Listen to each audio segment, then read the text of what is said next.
I've had to try this new helmet out and that, so far I'm pretty happy with it. I've got a darkened visor coming next week sometime for it, but for now I'm just having to deal with a clear one. I'm just hoping the wind noise ain't too bad for you all, but camera angle hopefully is okay. I know I'm probably going to be a bit shaky for a little while till I can get the helmet padded where I need it to be and that. I've just got one of them weird shaped heads. Medium fits too tight and a large fits, but I could do with the cheek padding being a little bit more built out a little bit more, because the medium helmet I had before, I don't know how long I've had it now, but I just can't get it to sit right. You know, it pushes everything too tight. Top of my head without riding in it. It puts too much pressure on top of my skull. It's just not fit right for my head. So I'm trying out this HJC. So far it fits good, it's snug, it's tight. But you know, it could always be a little bit tighter on the padding, because I know it's going to break in a little bit. I just don't want the helmet being too loose, so we'll see how it goes. Hopefully it'll be okay, but you never know.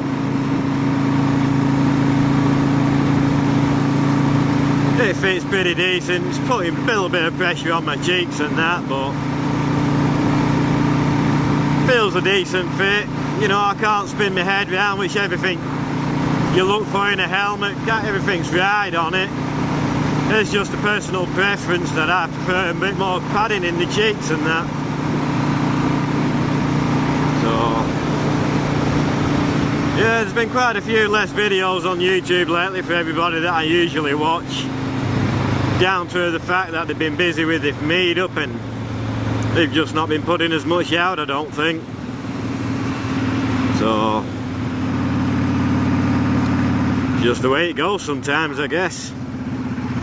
Oh look, an old Jaguar. I hate this corner.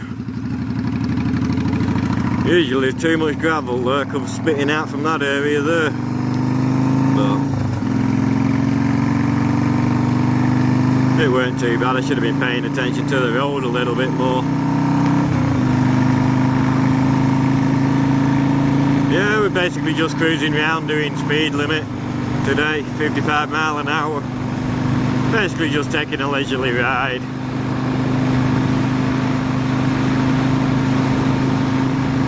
Yeah, like I say, it's a little overcast, sun's not beaming down quite bright. I've got my leather vest on this time out. I was out this morning with Dora on back of the bike, had a good ride, but I didn't take the camera with me. But maybe next time. You know, she's just got to get used to being on the back of the bike. At the moment she wiggles around all over the place, and I'd hate to take her on a long ride down the highway and all that lot, because she just won't sit still at the moment. I guess it's a little bit of nerves for her and all that lot. Once she gets used to it, it'll be a lot better, I guess. She just needs to get some miles in the seat and that, more than anything. Yeah, I need to adjust the suspension a little bit for the two-up riding. But all in good time. I've got plenty of time to do that and get all that straightened out and sorted out. Oh, bike's running away from me there. Up to 70 miles an hour and weren't even paying attention. Just out enjoying myself, I guess. Oh, what's everybody? Let's see that Jim Payne, the old Ford on a bike, got himself a GoPro camera. Vlogs are looking better and sounding better, Jim. Keep up the good work. I'm kind of partial to the GoPro camera myself. Kinda like the way I got this one mounted.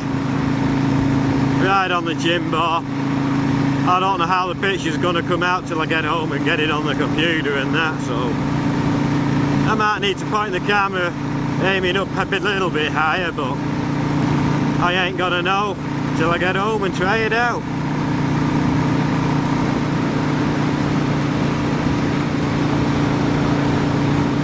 Microphone's in a good position.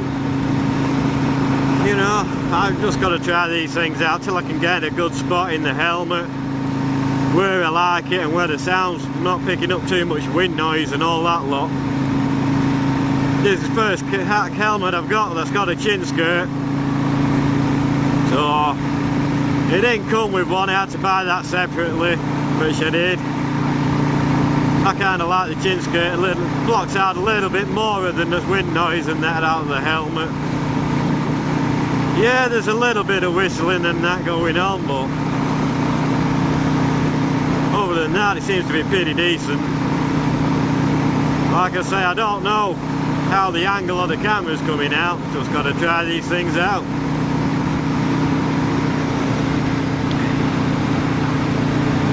Oh, my headache's eased up at work. Starting next week I'll have another QA guy with me. Oh, it's been hectic these past 2 weeks, one person trying to cover everything between the two plants and that, but it's going to be a bit easier next week. Yeah, I managed to do it, but oh, it wore me out. You know, 10-hour nights, running around trading with the wild lines, the fab, the plant down the street from us. Oh, it's just been busy. But now we've got another guy that's going to be at the north plant. I'm going to be based in the south plant for most of the night, but I've still got to go bounce down the road to the north plant and help him out down there and that. Hope everything goes okay. It's going to ease up for me a little bit, but I've still got more on my plate than what they have down at the north plant. You know, we got a full fabrication crew down at the south plant and that, and we're busy all night long. But we have got a decent crew of guys down there, I must admit that. I can't complain. I can, you know, go down there once, twice a night when I were having to do both places, and they'll be up and running and they'll stay on more or less same thing most of the night. You know, I go back down, check on them, everything's still running okay. There's not been too much scrap being put out and that, so it's kind of much like guns itself, that crew.